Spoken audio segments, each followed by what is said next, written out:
A violinist is using her talents to shine light on crucial issues. Geneviève Gros-Louis Salamone is an internationally renowned producer and violinist. Her talents have led her to perform at events such as the Cannes Film Festival, Paris Fashion Week, and the Santa Fe Indian Market. She joins us now virtually with her upcoming projects. Hello to you, Geneviève. It's so wonderful to be here. It's Wink for having me. You were just in France for the Cannes Film Festival for the premiere of Killers of the Flower Moon. Can you tell us about the performance you had? So I had the pleasure of working with the Osage artist Dante Biss-Grayson, owner and designer of Sky Eagle Collection. And we wanted to bring the representation of the Osage people to the premiere of this really, massive Hollywood film that has been, it's been in the works for a long time. And I think the goal of this performance was to make sure that we were telling the story of the Osage people from the Osage people. So Dante wrote a poem, a spoken word piece that I composed music for and I performed violin live with, and we had a collection of gowns and dresses with quite literally the FBI files of if you're familiar with the story of the Killers of the Flower Moon. If not, no spoiler alerts, but I will say that there's a lot of trauma in the story. But I think what's really important about telling the story is making sure that it is heard and that it's being told by the people that need to tell this story. And it was really a powerful experience to be able to present this music there in that environment surrounded by Osage people.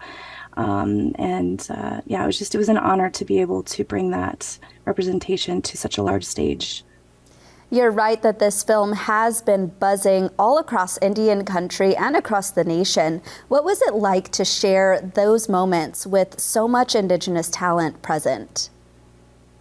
It just felt like we were honestly home away from home. What kind of was cool about that, there was so many natives in Cannes at that time, and we're just like, hey, what's up?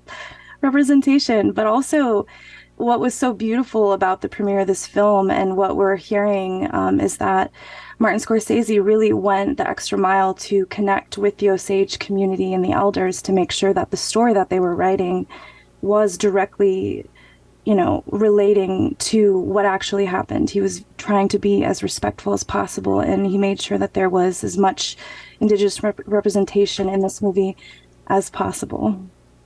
How did you approach the compositions for this performance surrounding the story of the Osage people, as you just mentioned?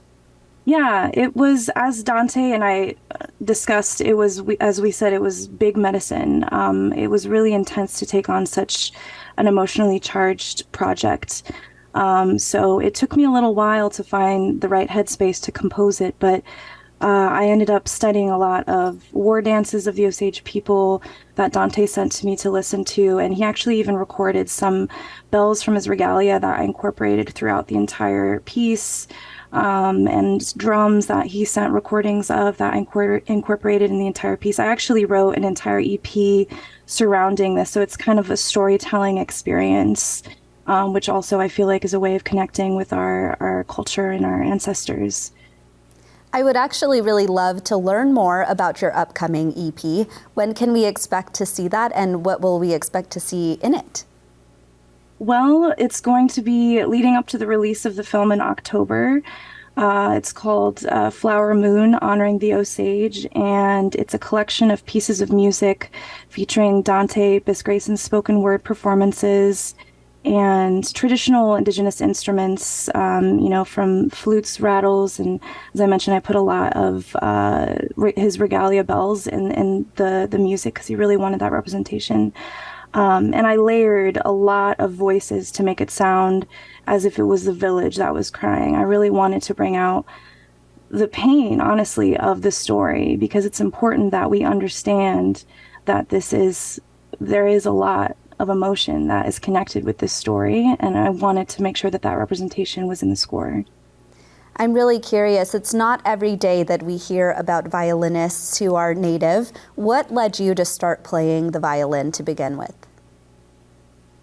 I loved fiddle music, honestly. So I'm from Quebec originally. My reservation's just outside of Quebec City, and there's always been like a very fiddle atmosphere around our reservation, and like literally like my grandma would play spoons.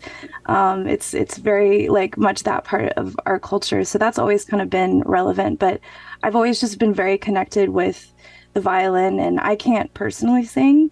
So I found that I could sing through my instrument. So that's how I find that I can actually share my voice and what my soul is trying to speak. So that's how I kind of relate my inner voice. Well, Geneviève, thank you so much. It was a pleasure. See you, Wink.